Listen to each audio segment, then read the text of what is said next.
नमस्कार दोस्तों, स्वागत है आपका साइंस जर्नी में। आजकल सोशल मीडिया में विभिन्न धारावाहिकों में फिल्मों के माध्यम से ये दिखाया जा रहा है कि जो भारत के सातवाहन शासक थे वो ब्राह्मण धर्मी थे, वैदिक धर्म की स्थापना किए थे और आजीवन वैदिक धर्म का पालन करते रहे। और इस तरह की तमाम फेक न्यूज फैलाई जा रही है। दोस्तों, इस वीडियो को अंतिम तक देखिएगा, क्योंकि इसे देखने के बाद फिर कोई आपके सामने सातवाहनों का इस तरह का ब्राह्मणीकृत इतिहास नहीं बता पाएगा। आप पूरी तरह से उसका खंडन कर पाएंगे। इस वीडियो के फर्स्ट हाफ में सातवाहनों का कैसे ब्राह्मणीकरण किया गया है उसे दिखाया जाएगा, और फिर सेकेंड हाफ में तमाम पुरातात्विक सबूतों के साथ यह दिखाया जाएगा कि वास्तव में वो ब्राह्मण थे या फिर बौद्ध थे। एक बात तो आप जान जाइए कि सातवाहनों के जितने भी अभिलेख मिले हैं उसमें कहीं भी शालिवाहन नहीं लिखा गया है, लेकिन ब्राह्मणों ने कागज पर जितनी भी गप्पे हाँकी है उसमें हर जगह शालिवाहन इनने लिख रखा है संस्कृत ग्रंथों में। और अभिलेखों की बात करें तो इसका सबसे पहला पहल शालिवाहन शक नाम लिखा मिलता है 14वीं सदी के यादव वंश के राजा बुक्का राय प्रथम के दान पात्र में, जो विजयनगर के राजा थे। अब उनसे भी पहले 1290 ईस्वी में एक और दान पत्र सामने आया जो कि यादव वंश के ही राजा थे रामचंद्र, उनका बताया गया और उसमें भी शालिवाहन शक लिखने की बात हुई। लेकिन उसी समय एक ब्रिटिश स्कॉलर थे फ्लीट, उन्होंने उसे मानने से इनकार कर दिया क्योंकि वो डुप्लीकेट था और उसकी मूल प्रति मिल नहीं रही थी। लेकिन फिर भी बुक्का राय प्रथम के दान पत्र पे शालिवाहन शक लिखा मिला। तो इससे एक अनुमान तो ये लगा कि यादव वंश उस समय भी शालिवाहन शक को ही अपना आदर्श मान रहे थे या पूर्वज मान रहे थे, और उन्हीं के संवत को आगे बढ़ा रहे थे, न कि विक्रम संवत को या फिर किसी अन्य संवत को। अब एक बात और बता दूं, उस समय यादव शब्द नहीं इस्तेमाल होता था, बल्कि आभीर शब्द इस्तेमाल होता था। आप तमाम संस्कृत ग्रंथ पढ़ें, उसमें आभीर शब्द ही इस्तेमाल किया गया है। आप गूगल भी कर लीजिए कि आभीर का मतलब क्या होता है। तो आभीर को बहुत ही ज्यादा नीचा दिखाया गया है, जबकि ये 13वीं और 14वीं वंश में शासक वर्ग में थे। क्यों इन्हें नीचा दिखाया गया? अगर ये ब्राह्मण धर्मी थे, ब्राह्मणों के चाटुकार थे, ब्राह्मण धर्म का पालन करते थे, वैदिक थे, तो फिर इनको इतना नीचा क्यों दिखाया गया ब्राह्मण ग्रंथों में? जबकि जैन ग्रंथों में तो इनकी काफी वाहवाही है, बौद्धों में भी इनकी काफी वाहवाही है, लेकिन ब्राह्मण धर्म ने ही इन्हें इतना नीचा क्यों दिखाया? यहाँ तक कि इन्हें शूद्र से भी नीचे कैटेगरी में रख दिया। मनुस्मृति ने अपने अध्याय 10 में यहाँ तक लिख दिया कि कोई ब्राह्मण अगर किसी वैश्या औरत के साथ संभोग करे तो उससे जो पुत्र उत्पन्न होगा वो आभीर कहलाता है। सोचिए कितनी घृणित मानसिकता थी, इन्हें कितनी जलन थी आभीरों को नीचा दिखाने की। अब आप सोच रहे होंगे कि यहाँ आभीरों की बात, यादव वंश की बात क्यों हो रही है? हालांकि मैं इस पर एक अलग से वीडियो बना दूंगा यादव वंश पे। यहाँ पे ये बात इसलिए हो रही है क्योंकि पहली बार इन लोगों ने संस्कृत में जो शालिवाहन शब्द था वो इस्तेमाल किया था, और ये विक्रमादित्य की बजाय सातवाहनों को ही अपना पूर्वज मान रहे थे। इन्होंने अपना कोई सिक्का भी नहीं चलाया था। ये बात इतिहास में जो सबसे मान्यता प्राप्त 2 इतिहासकार हैं जिन्होंने हिंदी में लेखन किया है, एक है गौरी शंकर ओझा और दूसरे हैं गुणाकर मूले। तो गुणाकर मूले भी ये बात लिखते हैं कि प्राचीन काल में आभीर वंश ने अपने कोई सिक्के नहीं चलाए थे, लेकिन इनके दान पत्रों पे जो नाम मिल रहे हैं वो शालिवाहन शकों के मिल रहे हैं। तो आइए वापस लौटते हैं सातवाहन वंश के इतिहास पे। दरअसल जब मौर्य वंश का खात्मा हुआ तो उसके बाद से भारत के 3 अलग अलग क्षेत्रों में 3 तरह के राजा प्रकाश में आए थे। जो पश्चिमी भारत था उसमें हिंद बैक्ट्रियाई शासक उभर कर आए, जो दक्षिण भारत था उसमें सातवाहन उभर कर आए थे, और जो मगध और मध्य प्रदेश के बीच का इलाका था इसमें शुंग का उभार बताया गया था। अब चूंकि हिंद बैक्ट्रियाई पूरी तरह से विदेशी थे, जो शक थे, पहल्लव थे, कुषाण थे, ये लोग पूरी तरह से बौद्ध मार्गी थे, तो इनको किसी ने भी ब्राह्मण धर्मी नहीं बताया। लेकिन जो शुंग था जो कि बौद्धिस्ट था, इस पर मैंने वीडियो 134 और 135 बना चुका हूँ, उसका भी ब्राह्मणीकरण करने की कोशिश की गई। और जो दक्षिण में सातवाहन उभर के आए जो कि मौर्यों के उत्तराधिकारी थे, उनसे वैवाहिक संबंध स्थापित कर रखे थे, उनका भी ब्राह्मणीकरण करके उनको वैदिक दिखाने की कोशिश की गई। और इस कोशिश में सबसे पहले नाम का बदलाव किया गया। जो सातवाहन नाम होता है पाली में, उसको इन लोगों ने संस्कृत में शालिवाहन कर दिया। ये सारा काम हुआ है 9वीं 10वीं सदी के बाद, और फिर उसका ब्राह्मणीकरण कर दिया गया। गुणाकर मूले अपने प्राचीन सिक्कों के इतिहास में लिखते हैं कि पुराणों में सातवाहनों को आंध्र या आंध्रभृत कहा गया है, मगर पुराणों की जानकारी अधूरी और परस्पर विरोधी है। सातवाहनों के सिक्के और अभिलेख उनके इतिहास को समझने में बड़े सहायक सिद्ध हुए हैं। फिर भी सातवाहनों के मूल, कुल और शासन क्रम से संबंधित कई गुत्थियां अभी सुलझी नहीं है। तो जहां भी कोई गुत्थी नहीं सुलझती है वहां पे ब्राह्मणवादी घुस के ये बताने का प्रयास करते हैं कि हमारे बाबूजी वहीं पे हैं। ये आपने देखा भी होगा। जैसे वैदिक काल का कोई प्रमाण नहीं है तो वहां घुस जाते हैं कि ये ना वैदिक काल ही है। आगे गुणाकर मूले लिखते हैं, जान पड़ता है कि मूलतः यह दक्कन का एक कबीला था जिसे बाद में ब्राह्मण धर्मी बना दिया गया। तो यानी कि गुणाकर मूले भी इस बात का समर्थन कर रहे हैं कि सातवाहनों का ब्राह्मणीकरण किया गया है। पहले ये एक कबीला हुआ करते थे, यानी कि ये जन्मजात ब्राह्मण तो कतई नहीं थे। आगे वो लिखते हैं कि इस राजवंश के मूल पुरुष का नाम संभवतः सातवाहन था, जिसका प्राकृत रूप सालहड़ और संस्कृत रूप सालीवाहन है। तो प्राकृत वो होता है जो कि विभिन्न क्षेत्र के जो क्षेत्रीय भाषा होती थी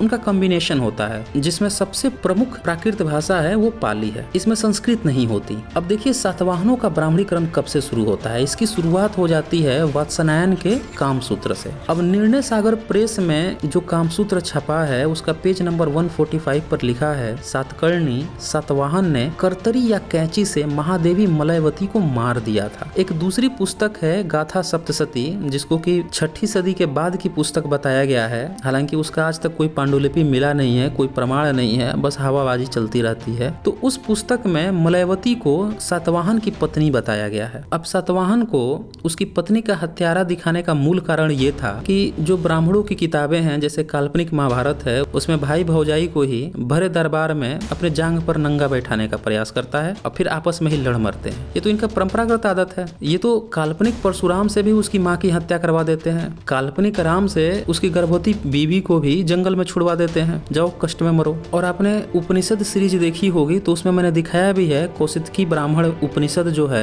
उसमें तो ये तक कह देता है कि अपने माता पिता की हत्या कर दो लेकिन मुझे जान जाओ तब भी तुमको ब्रह्मलोक मिल जाएगा। जबकि जो बौद्ध मार्ग है उसमें स्त्री हत्या को जघन्य अपराध बताया गया है। तो इस तरह से ब्राह्मणीकरण किया गया है सातवाहन का। ये तो अभी शुरुआत है। अब सातवाहनों के इस ब्राह्मणीकरण के दौर में एक जिन प्रभुसूरी लेखक था, उसने तो हद ही कर दी। उसने तो सातवाहन को ब्राह्मणों की नाजायज औलाद साबित करने की कोशिश कर दिया। The polygraphy of India page 285 पर लिखा है, जिन प्रभुसूरी अपने कल्प प्रदीप नामक पुस्तक में लिखता है कि प्रतिष्ठानपुर यानी कि पैठर में रहने वाले एक विदेशी ब्राह्मण की विधवा बहन से सातवाहन यानी कि सालीवाहन नामक पुत्र उत्पन्न हुआ। अब देखिए जहाँ जहाँ सालीवाहन लिखा हुआ है वो समझ जाइए कि पूरा ब्राह्मणीकृत किताब है। और जैसा कि मैंने आपको दिखा भी दिया कि 13वीं-14वीं सदी से पहले सालीवाहन नाम तक भी नहीं आया है। अब क्या कोई बताएगा अगर सातवाहन किसी ब्राह्मण की विधवा बहन का पुत्र था तो वो कौन से वर्ण में आएगा, जिसके बाप का भी पता नहीं। और ब्राह्मण धर्म में तो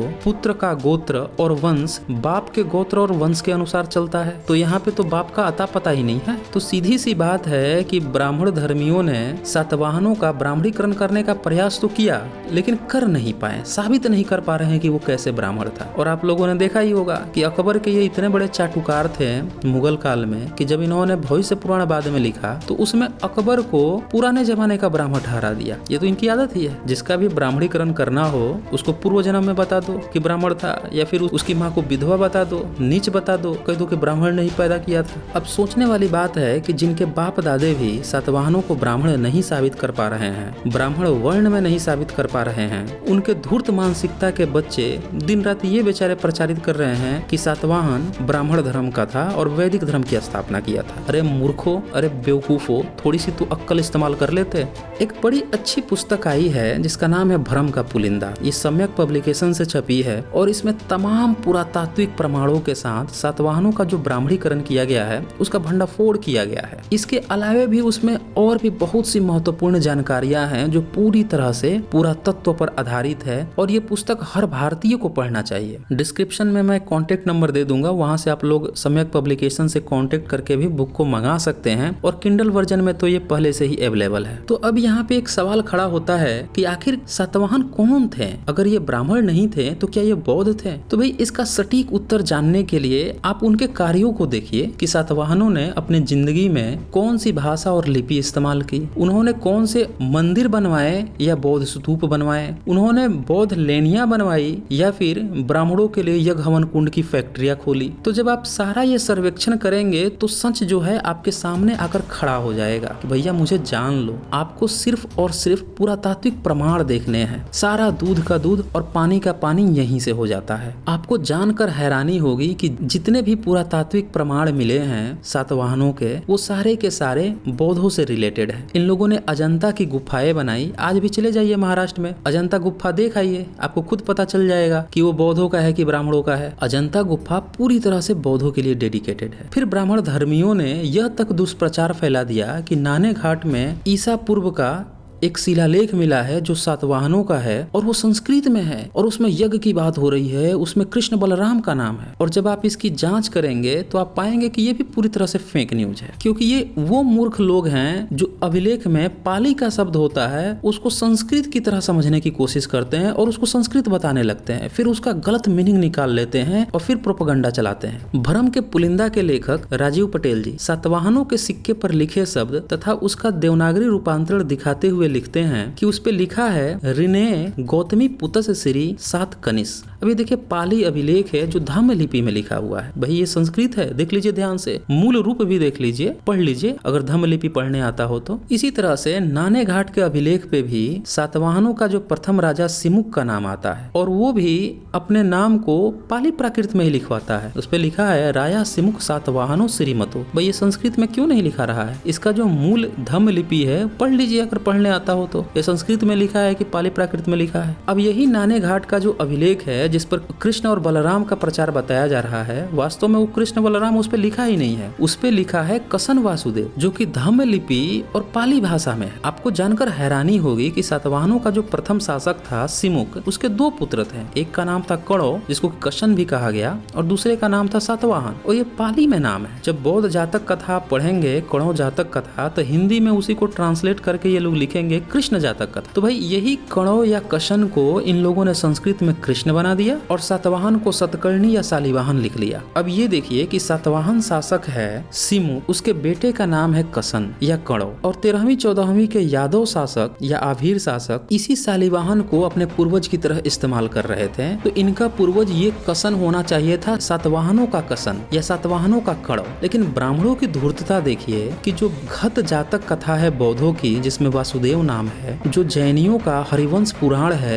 जिसमें वासुदेव नाम है, जैनियों का ही पांडव पुराण है जिसमें वासुदेव नाम है, इन नामों की जगह पे कृष्ण नाम फिट कर दिया और यादव धर्मी लोगों को ये प्रचारित कर दिया कि ये जो कृष्ण है यही तुम्हारा पूर्वज है। अब देखिए 13वीं 14वीं सदी तक आभीर वंश सातवाहनों को अपना पूर्वज मान रहे थे, यानी कि ये जो कणो या कसन था ये इनका पूर्वज। और आज की डेट में ये लोग उस ब्राह्मणवादी जाल में फंसकर अपने एक्चुअल पूर्वज कणो को भूलकर जो काल्पनिक महाभारत का जो काल्पनिक कृष्ण है उसको अपना पूर्वज समझ बैठे। आपने कहावत सुनी होगी ना कि जब द्रोणाचार्य का वध करना था तो एक हाथी का नाम अश्वत्थामा था, उसको मारकर, और युधिष्ठिर ने क्या कहा कि अश्वत्थामा मारा गया। और चाल देखिए कि नाम किसी का भी हो, मारा गया हाथी को अब प्रचार इस तरह से फैलाया गया कि द्रोणाचार्य को लगे कि उनका बेटा मारा गया है। तो ये जो नाम का घाल मेल है ना कि उसका नाम उठा के कहीं पे भी जोड़ दो, ये काम ब्राह्मणवादियों का अचूक हथियार है। आप देखेंगे कि इसी तरह से इन लोगों ने चाणक्य नाम का घालमेल पैदा किया। कहीं बता देंगे कि कौटिल्य ही चाणक्य है, कहीं बताएंगे विष्णुगुप्त चाणक्य है और कहीं बता देंगे कि चाणक्य ही चाणक्य है। अलग अलग किरदारों को, अलग अलग नामों को उठाकर एक साथ जोड़ के बता दो कि वही वही है और इस तरह से घालमेल ये पैदा करते हैं। और इस तरह से जो शालिवाहनों का कसन वासुदेव है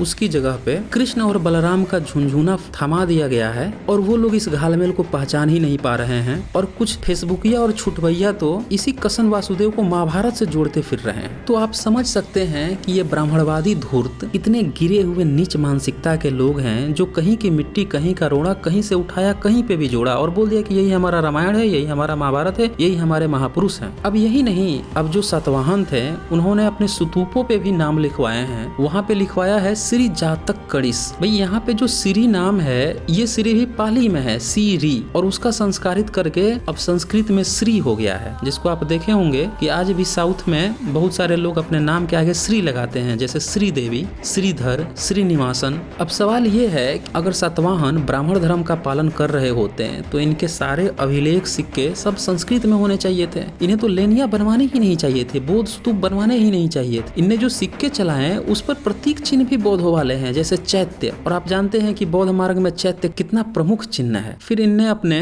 सिक्कों पर वेदिका युक्त वृक्ष भी बनाए हैं। वेदिका युक्त वृक्ष का मतलब है कि एक पेड़ के नीचे बैठने का स्थान जहाँ पे भिक्षु साधना कर सके, जैसे बुद्ध किया करते थे। फिर इनने अपने सिक्कों पर स्वास्तिक चिन्ह भी बनवा रखा है, जो कि मौर्य काल में व्यापक रूप में इस्तेमाल हुआ था और सिंधु घाटी सभ्यता में भी इस्तेमाल हुआ था। तो भाई ये कौन से ब्राह्मण धर्मी थे जिनका सारा का सारा काम ही बौद्ध मार्गियों का है, और जितने प्रमाण मिल रहे हैं वो साबित करते हैं कि पूरी तरह से बौद्ध थे। और ये ब्राह्मणवादी कागज पर फर्जी कथा कहानी लिखकर और इनके अभिलेखों का गलत मतलब निकालकर, मीनिंग निकालकर दुष्प्रचार कर रहे हैं कि ये ब्राह्मण धर्मी थे, अब वैदिक धर्म का पालन करते थे। अब भी अगर किसी को संदेह है तो नेक्स्ट पार्ट लाऊंगा, जहां मैं सातवाहनों का इतिहास उनके सिक्कों के माध्यम से बताने वाला हूं, जहां पे दूध का दूध और पानी का पानी हो जाएगा। पूरी तरह से ब्राह्मणवाद की एक एक खोल उतार कर नंगा किया जाएगा। तो दोस्तों, अगर ये वीडियो आपको पसंद आई है तो इस वीडियो को लाइक कीजिए। लाइक करने के बाद इसको खूब शेयर कीजिए, हर दोस्त के पास भेजें, फैमिली मेंबर्स के पास भेजें, सभी के पास भेजें, ताकि सभी को इस सच्चाई का पता चल सके कि कैसे हमारे इतिहास का ब्राह्मणीकरण किया गया है। जल्द ही मिलते हैं नेक्स्ट पार्ट के साथ। आज बस इतना ही।